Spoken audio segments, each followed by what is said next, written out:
കടുകിടുവാണേ. കുറച്ച് കടുക്,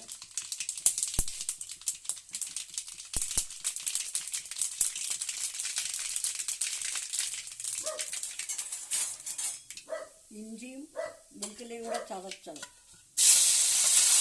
എണ്ണയിലിട്ട് വഴറ്റണം.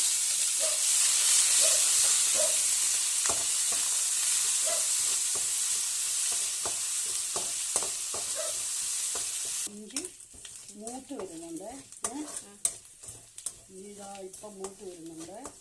അന്നേരം പിന്നെ മുളക് പൊടി ഇടുവാണ്. മുളക് പൊടി ഇടുന്നുണ്ട്. മുളക് പൊടി എണ്ണയ്ക്കകത്തിട്ടിട്ട് നല്ലവണ്ണം മൂപ്പിക്കണം. മൂപ്പിച്ചതിന് ശേഷം അപ്പോൾ ഇഞ്ചി ഇട്ടു, കടുകിട്ടു, പിന്നെ മുളക് പൊടി ഇട്ടു.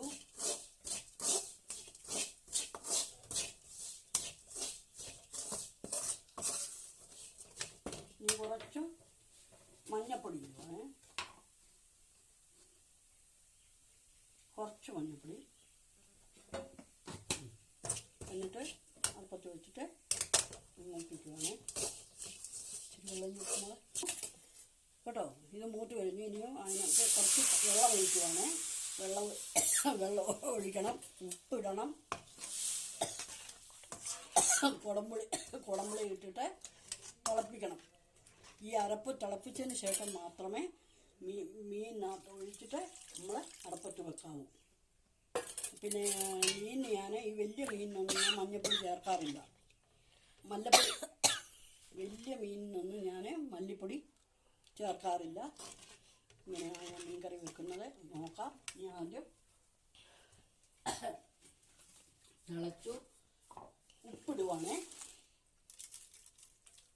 ഈ മുളക് മസാലയ്ക്കകത്തും ഇഞ്ചിക്കകത്തും എല്ലാം കൂടാണ് ഞാൻ ഉപ്പിടുന്നത്. ആവശ്യത്തിനുള്ള ഉപ്പ്. അത് കഴിഞ്ഞതിന്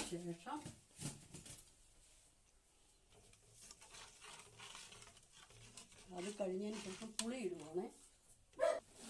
ചാപ്പിടി വേണം. അരപ്പ് തിളച്ചപ്പോൾ ഇനിയും അതിനകത്തേക്ക് പുളി പറക്കി ഇടുവാണ്. പുളി തിളച്ചതിന് ശേഷം മീന് ആ ചട്ടിയിലേക്ക് തന്നെ ഇടും. അതിന് ശേഷം അത് വാങ്ങിയിട്ട് വീണ്ടും ഞങ്ങൾ അടപ്പത്താണ് വെക്കുന്നത്, ചട്ടിയിൽ. പറയട്ടെ, മീൻകറി ശകലം ഉലുവപ്പൊടി എടുക്കുന്നുണ്ട്. അതിൻ്റെ പുറമെ പിന്നെ കുറച്ച്